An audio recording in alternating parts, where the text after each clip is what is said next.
بسم اللہ الرحمن الرحیم۔ یہ توحیدخالص.com کی پیشکش ہے۔ قربانی کرنے والے پر 10 ایام میں کیا کیا پابندیاں ہیں؟ سیدہ ام سلمہ رضی اللہ عنہا سے مرفوعاً روایت ہے کہ نبی کریم صلی اللہ علیہ وسلم نے فرمایا: اذا دخل العشر وعنده اضحیۃ یرید ان یضحی، جب ذوالحج کے 10 دن شروع ہوں، اور ایک روایت میں ہے جب تم ذوالحج کا چاند دیکھ لو اور کسی کے پاس قربانی ہو جسے وہ عید پر ذبح کرنا چاہتا ہو، فلا يأخذن شعرا ولا يقلمن ظفرا، تو پھر ہرگز بھی وہ اپنے بالوں اور ناخنوں کی تراش خراش نہ کریں۔ وفی روایہ حتی یضحی،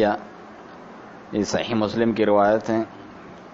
کہ ایک روایت کے الفاظ ہیں کہ اس سے رک جائے اور اس وقت تک رکا رہے جب تک قربانی نہ کر لیں۔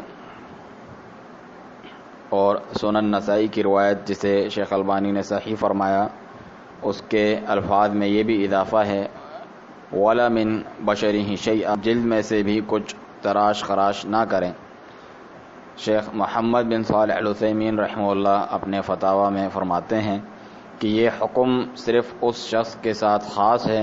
جو قربانی کر رہا ہے، جیسے گھر کا سربراہ ہوتا ہے، جبکہ جہاں تک بات ہے جس کی طرف سے قربانی کی جا رہی ہے، جیسے گھر والوں کی طرف سے، تو ان لوگوں پر کوئی حرج نہیں کہ وہ ان چیزوں کی تراش خراش کر لیں۔